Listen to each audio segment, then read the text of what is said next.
சூப்பரான காஜி ரோல் வந்து ரெடி ஆயிடுச்சு. உங்க சமையல் மணக்க ருசிக்க அம்மா சமையல் மசாலா ஐட்டம்ஸ் ஊறுகாய் ஐட்டம்ஸ் நம்ம கிட்ட கிடைக்குது. நீங்க கீழே வந்து நம்பர் கொடுக்குறேன், நம்பர்ல கான்டாக்ட் பண்ணுங்க. வணக்கம், நான் உங்கள் அம்மா சமையல் மீனாட்சி. உங்க எல்லாருக்குமே தீபாவளி நல்வாழ்த்துக்கள். நிறைய ஸ்வீட் ஐட்டம் நம்ம சேனலில் பண்ணியிருக்கோம். பார்த்திங்கன்னா லைனாக இருந்துகிட்டே இருக்கும். அப்புறம் முறுக்கெல்லாம் பார்த்திங்கன்னா டிஃப்ரெண்ட்டான முறுக்கு தட்டை, அதுக்கப்புறம் பார்த்திங்கன்னா மைதாவில் நம்ம சோமாஸ் பண்ணியிருக்கோம், கோதுமை மாவில் சோமாஸ் பண்ணியிருக்கோம். இந்த மாதிரி டிஃப்ரெண்ட்டாக நிறைய பண்ணியிருக்கோம். கேழ்வரகில் முறுக்கு செஞ்சுருக்கோம். இந்த மாதிரி நிறைய பண்ணியிருக்கோம். கண்டிப்பாக கீழே வந்து லிங்க் கொடுக்குறேன், நீங்கள் போய் பாருங்கள். உங்கள் எல்லாருக்குமே அந்த வீடியோ எல்லாமே யூஸ்ஃபுல்லாக இருக்கும். இன்றைக்கி பார்த்திங்கன்னா எனக்கு ரொம்ப பிடிச்ச, எனக்கு மட்டும் இல்லை எங்கள் பசங்க எல்லாருக்குமே ரொம்ப பிடிச்சது, உங்களுக்குமே ரொம்ப பிடிச்ச ஐட்டம் தான். இன்றைக்கி ஒரு சூப்பரான ஸ்வீட் பண்ண போகிறோம். என்ன ஸ்வீட் அப்படின்னு பார்த்திங்கன்னா காஜி ரோல் தான் பண்ண போகிறோம். குழந்தைங்க எல்லாமே கடைக்கு போன உடனே அந்த கலர்ஃபுல்லாக இருக்கிற காஜி ரோலை பார்த்த உடனே இது வாங்கிட்டாங்க இது வாங்கிட்டாங்க இது வாங்கிட்டாங்கன்னு கேட்பாங்க. குழந்தைங்களுக்கு மட்டும் கிடையாது, நமக்கு ரொம்ப பிடிக்கும். அதை இன்றைக்கி சூப்பராக உங்களுக்கு செஞ்சு காமிக்கிறேன். வாங்க, கண்டிப்பாக நீங்கள் இந்த தீபாவளிக்கு இந்த ஸ்வீட்டை செஞ்சு சந்தோஷமாக தீபாவளியை கொண்டாடுங்க. வாங்க காஜி ரோல் பண்ண போகலாம். முதல்ல நம்ம இந்த பிஸ்தாவை போட்டு ஃபஸ்ட்டு அரைச்சி எடுத்துக்கலாம். அதில் ஒரு 4-5 பாதமும் இருக்குது பாருங்கள். இதை வந்து ஒரேடியாக சுற்றக்கூடாது, நம்ம நிறுத்தி சுற்றிக்கணும்.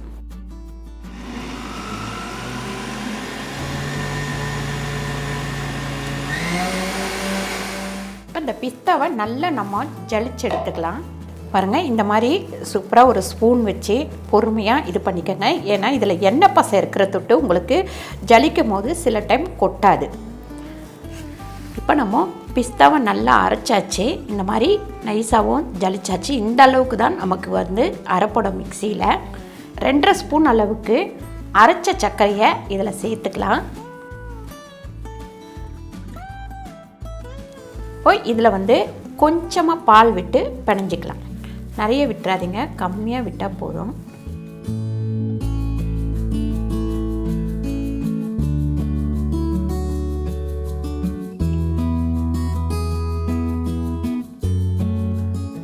இந்த மாதிரி நல்லா உருட்டி எடுத்துக்கோங்க. கொஞ்சமாக நெய் தடவி இந்த மாதிரி உருட்டினீங்கன்னா உங்களுக்கு சூப்பராக உருட்டிடும். க்ரீன் கலருக்கு இதில் இருக்கிற க்ரீன் கலரே போதும். நம்ம அடுத்த கலருக்கு கொஞ்சமாக தனியாக பிரித்து இதை இன்னொரு கலர் ஆக்கிக்கலாம்.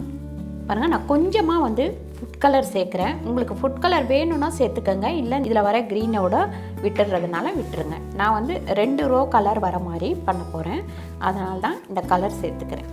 பாருங்கள், லைட்டான ஒரு ஆரஞ்சு கலர் வந்திருக்கு. இப்போ இதுவும் உருட்டி நம்ம வச்சிடலாம் அப்படியே. இப்போ நான் 250 கிராம் நான் வந்து முந்திரி வச்சுருக்கேன். இதை அப்படியே போட்டு அரைச்சி எடுத்துக்கலாம். 2 தடவையாக போட்டு அரைச்சி எடுத்துக்கலாம்.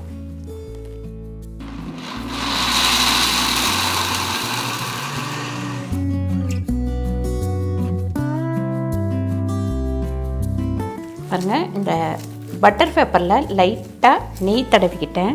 நெய் தடவிட்டு இதை வந்து நல்லா நம்ம இந்த மாதிரி தட்டிக்கலாம்.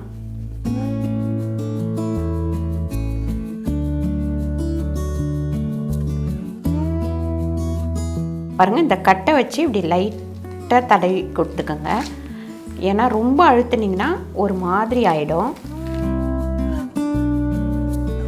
பாருங்கள், இது மேலே போட்டுட்டு இதை நல்லா நம்ம இப்படி உருட்டிக்கலாம்.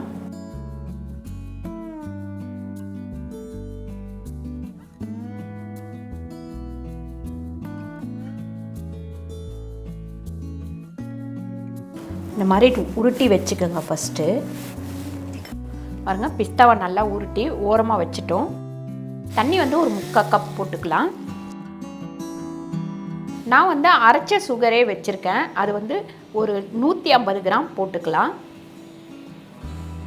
நம்ம நார்மல் சுகர் கூட சேர்த்துக்கலாம். நான் அரைச்சது மீதி இருக்குது அப்படின்றதுனால அரைச்ச சுகரை சேர்த்துக்கிறேன்.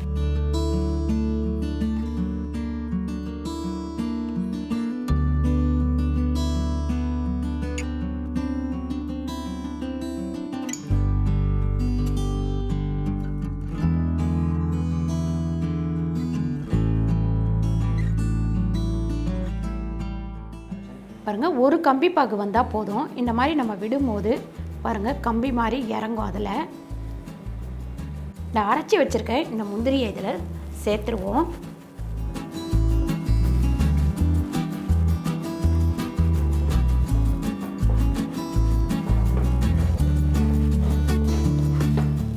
கொஞ்சமாக இதில் ஏலக்காய் பொடி சேர்த்துக்கலாம். கம்மியான தீ வச்சு நல்லா வந்து கொஞ்சம் கிண்டி விட்டுக்கங்க.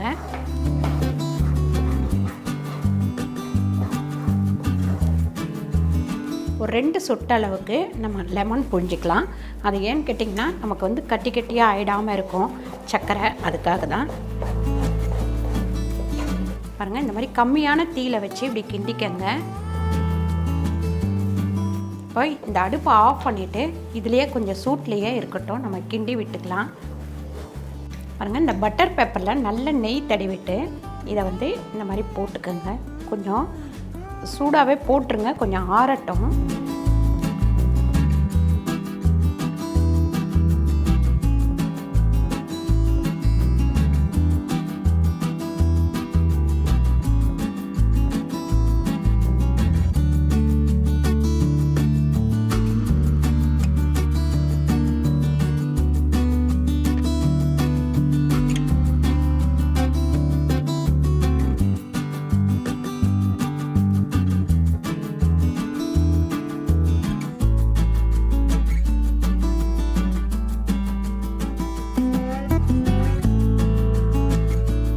பாருங்கள், சூப்பரான காஜி ரோல் ரெடி ஆயிடுச்சு.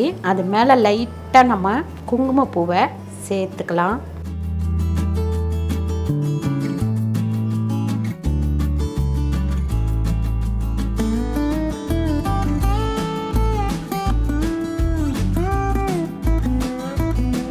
சூப்பரான காஜி ரோல் வந்து ரெடி ஆயிடுச்சு.